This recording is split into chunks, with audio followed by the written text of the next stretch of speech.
haddaan shalay aqalka sare iyo golaha shacbiga hal maalin ay wada shiri lahaayeen oo loo wada furi lahaa halahaan maanta saacad naga dhuntay nagama dhunteen waliba aqalka sare waxaan ku tirinaynaa mas'uuliyiintii qaranka ugu waaweyneed inay ku jirto oo waaye aragga aheedaan ku tirinaynaa walaalayaalo waxyaabaha gaargaarka inaan intaas ka dhigno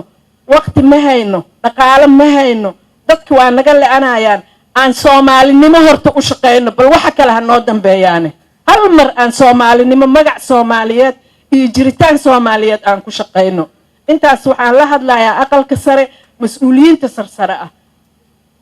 waxyaabaha gaargaarka intaan meel iska dhigno Soomaali meel kasta halkan waxaa laga hadlaayay maanta oo dhan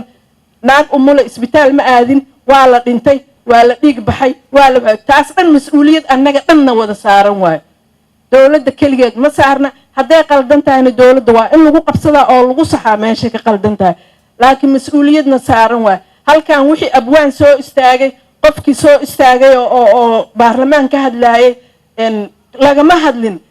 dhalinyarada la'anaysa oo qaraxa ku dhimanaysa maalin kasta oo iskaga keen dhigaysa qaraxa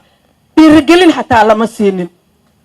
ma la dhiirigelin ciidamadeena way la'adeen dhalinyaradeenna way la'adeen siday ku la'adeen iyo waxay ku la'adeen isaa oga bixi lahayn dawladda iyo adinka iyo shacbiga laga wada rabaa laakiin ciidankeenu waa dadaalay qorraxday taagan yihiin waliba waa ogeydeen ayadoo mushaar 4 bilood ma qaadan la leeyihiin ay taagnaayeen ay shaqeynayeen hal mar aan dhiirigelin dadkeena